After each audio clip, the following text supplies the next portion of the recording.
West Bengal state university BA history honours 5th সেমিস্টারের সম্ভাব্য প্রশ্ন নিয়ে আজকের এই আলোচনার ভিডিও। 5th সেমিস্টারে 4টে পেপার রয়েছে, তার মধ্যে 2টো কোর পেপার এবং 2টো ডিএসসি পেপার।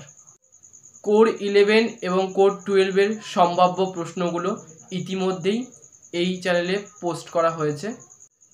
আজকের ভিডিওতে DSC 1 aspect of the history of modern south east Asia part 1 অর্থাৎ দক্ষিণ পূর্ব এশিয়ার ইতিহাস, এই পেপারের সম্ভাব্য প্রশ্ন নিয়ে আলোচনা করা যাক।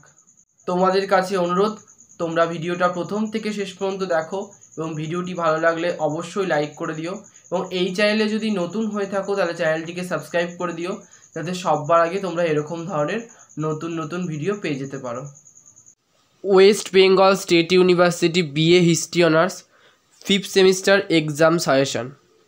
DSC paper DSC 1 aspect of the history of modern south east Asia part 1 দক্ষিণ পূর্ব এশিয়ার ইতিহাস। 5 মার্কস 1 পাঙ্করের সন্ধির গুরুত্ব কী ছিল। 2 সাইগনের চুক্তি কিভাবে ইন্দোচীনের ওপর ফরাসি প্রভাব বিস্তার করার পথ প্রশস্ত করেছিল। 3 কম্বোডিয়াতে ফরাসি প্রোটেক্টরেটের স্থাপনের প্রেক্ষাপট নির্ণয় করো। 4 কাদের মধ্যে ইয়ান্দাবর সন্ধি স্বাক্ষরিত হয়েছিল। এই ইয়ান্দাবর সন্ধির শর্তগুলি কী ছিল। 5 মালয় উপদ্বীপে কফি চাষের সম্প্রসারণে ব্রিটিশরা কী ভূমিকা পালন করেছিল। 6 সারাওয়াকের ব্রুকসদের সম্পর্কে একটি সংক্ষিপ্ত টিকা লেখো। 8 মার্কস 1 জাভায় স্ট্যামফোর্ড রাফেলসের সংস্কারগুলি আলোচনা করো। 2 ঔপনিবেশিক শাসনের অধীনে দক্ষিণ পূর্ব এশিয়ায় পাশ্চাত্য শিক্ষার বিস্তার আলোচনা করো।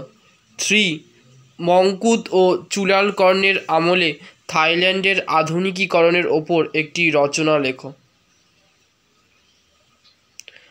4 বার্মায় ব্রিটিশ অর্থনৈতিক নীতির প্রকৃতি সম্পর্কে মন্তব্য করো। 5 ইন্দোনেশিয়ার স্বাধীনতা সংগ্রামে সুকর্ণের ভূমিকার মূল্যায়ন করো। 6 প্রাক স্বাধীনতা যুগে ইন্দোনেশিয়ায় পিকেআই এর ওপর একটি সংক্ষিপ্ত রচনা লেখো।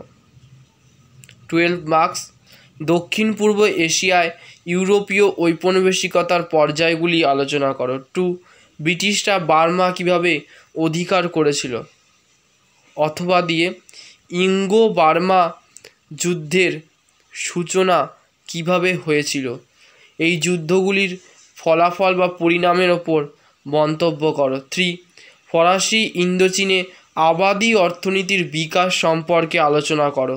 4 1830 থেকে 1870 সালের মধ্যে ডাচ ইন্দোনেশিয়ায় কালচার সিস্টেমের মূল বৈশিষ্ট্যগুলির মূল্যায়ন করো। 5 1870 থেকে 1900 সালের মধ্যে ঔপনিবেশিক ইন্দোনেশিয়ায় উদার সময়কালকে তুমি কিভাবে চিহ্নিত করবে। 6 মালয়ের অর্থনীতির ওপর ব্রিটিশ ঔপনিবেশিকতার প্রভাব ব্যাখ্যা করো।